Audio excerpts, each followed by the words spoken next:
Hello everyone, কেমন আছো সবাই? আশা করি সবাই ভালো আছো। আজকে সরস্বতী পুজো কেমন কাটালে সবাই? নিশ্চয়ই সবার ভালোই কেটেছে, কেননা আজ তো ভ্যালেন্টাইন্স ডে। ভালো কাটার দ্বিগুণ কারণ আছে, তাই না? তবে আজকে কিন্তু আমরা সরস্বতী পুজোটা একটু অন্যভাবেই কাটালাম। একটু বেশি খরচই হয়ে গেল বলা যেতে পারে। তা কি করে হলো, কি এত খরচ হলো তোমাদেরকে বলছি।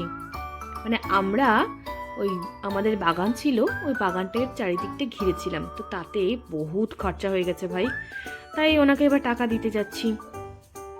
এই যে এতগুলো টাকা এই মানুষটাকে দিয়ে দিতে হলো। মানুষটার মুখ দেখাতে পারলাম না, কিন্তু আমরা এই পুজোটা কিন্তু একটু অন্যভাবেই পালন করলাম। তার কারণ ধর্ম যার যার, বাট আনন্দ তো সবার, তাই না? তো সেই জন্য আমরা আমরা যেখানে থাকি তার পাশে পদ্মা নদী রয়েছে, তো আমরা গেলাম পদ্মা নদীর ধারে।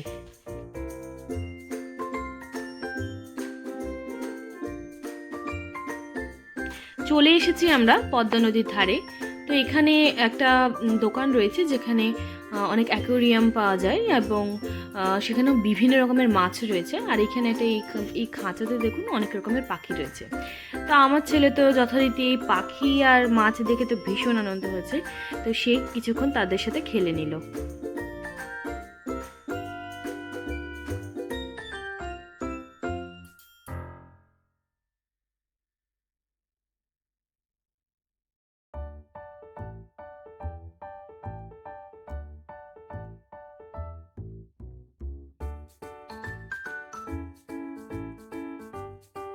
এরপর আমরা নদীর ধার বরাবর চলে এলাম।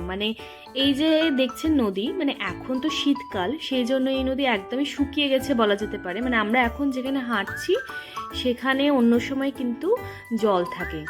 আর এই যে নদীর ধারে দেখছেন প্রচুর নৌকো রয়েছে, নৌকা সাওয়ারিও হয় এখানে। অনেক লোক আসে, প্রচুর লোক আসে, মানুষ সন্ধ্যের সময়টা কিছুক্ষণ এখানে কাটিয়ে যায়।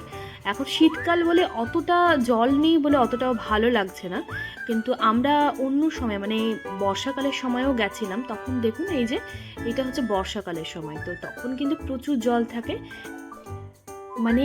ওই যে দূরে দেখছেন, ওই যে দূরে সব দোকানগুলো রয়েছে ওই পর্যন্ত জল উঠে যায়। আর এই দিকটা যেহেতু ইন্ডিয়ার অন্তর্গত এবং ওই দিকটা যেহেতু বাংলাদেশ, সেই জন্য এদিকে দেখুন প্রত্যেকটা নৌকাতে কিন্তু ভারতের পতাকা রয়েছে। এপার বাংলা থেকে ওপার বাংলা কিন্তু দেখতে ভীষণই ভালো লাগে। বিশেষ করে যখন সন্ধে হয়ে যায় তখন কিন্তু ওপার বাংলাতে বিভিন্ন ঘরে ঘরে যে আলো জ্বলে সেটাও আমরা দেখতে পাই।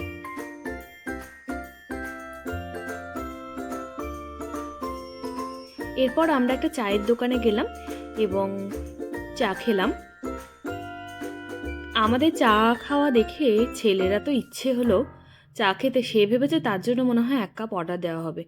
কিন্তু সে তো ভীষণই টেনসড হয়ে গেছে যে আমার জন্য চা কেন দাওনি মা, আমাকে একটু চা দাও খেতে। তখন তাকেও দিলাম।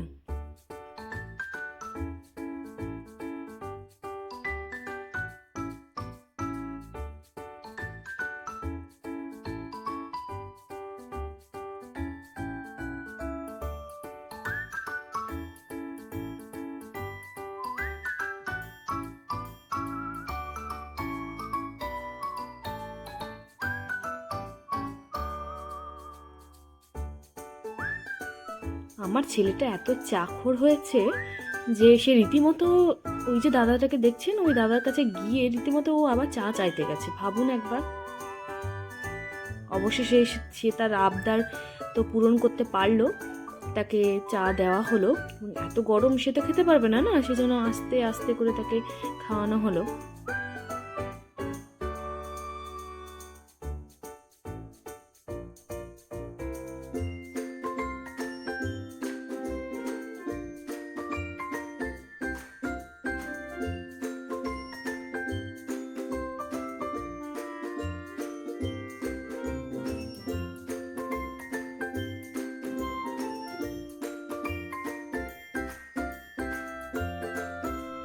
এরপরে আমরা একটা দোকানে গেলাম, সেখান থেকে শীতকাল বলে আর আইসক্রিম খেলাম না, এবং এখানে অনেকগুলো কেকের অপশান ছিল। কেকগুলো দেখে অত ভক্তি লাগলো না বলে খেলাম না, কিন্তু এখানে একটা নতুন কেক দেখতে পেলাম, মানে প্যাকেটের মধ্যে কেক। তো সে কেকটা আমাদের বেশ পছন্দ হলো, আমরা সেটা নিলাম। খুব ভালো লাগছিল খেতে, তোমাদেরকে দেখাচ্ছি কোন কেকটা।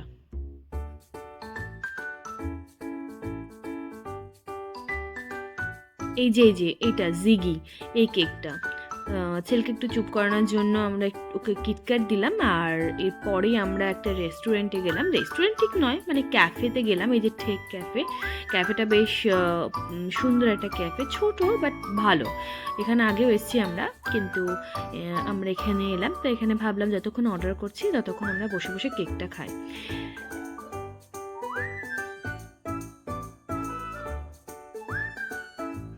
এটা হলো কেক, আর এই কেকটা কিন্তু দেখতে ঠিক কেক কেক না হলেও ভালোই ছিল বেশ। আমরা এখানে অর্ডার করেছিলাম চিকেন ললিপপ এবং কফি। চিকেন ললিপপটা কিন্তু বেশ টেস্টি ছিল, কিন্তু কফিটা মোটামুটি ছিল।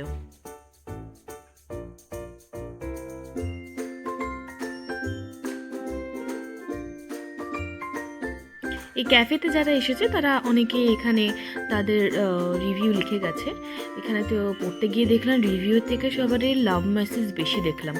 ভালোবাসার দিনে এর থেকে ভালো উপায় কি হতে পারে বলুন। কিন্তু এভাবেই আমরা ছোট ছোট আনন্দের মধ্যে দিয়ে আজকের দিনটা কাটালাম। তোমরা কেমনভাবে কাটালে অবশ্যই জানিও কমেন্ট করে, এবং ভিডিওটি কেমন লাগলো অতি অবশ্যই জানিও। তোমরা সবাই ভালো থেকো, সুস্থ থেকো এবং আমার সাথে থেকো।